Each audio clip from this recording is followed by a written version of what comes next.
ফরিদপুরের ঐতিহ্যবাহী শিক্ষা প্রতিষ্ঠান ময়াজউদ্দিন উচ্চ বিদ্যালয়ের প্রাক্তন শিক্ষার্থীদের উদ্যোগে এক আন্তরিক ও সৌহার্দ্যপূর্ণ ইফতার মাহফিল অনুষ্ঠিত হয়েছে। প্রতিনিধি মাহবুব চিশতি জানান, শনিবার বিকেলে বিদ্যালয়ের মাঠ প্রাঙ্গণে ইফতার মাহফিলের আয়োজন করা হয়।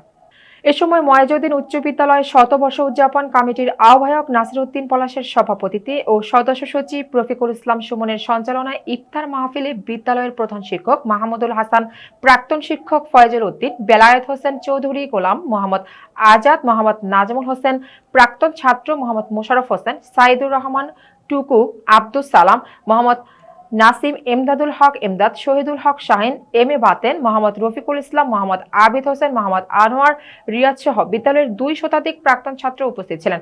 ইফতার মাহফিল পূর্বে দেশ ও জাতির কল্যাণ কামনা করে বিশেষ দোয়া ও মোনাজাত করা হয়।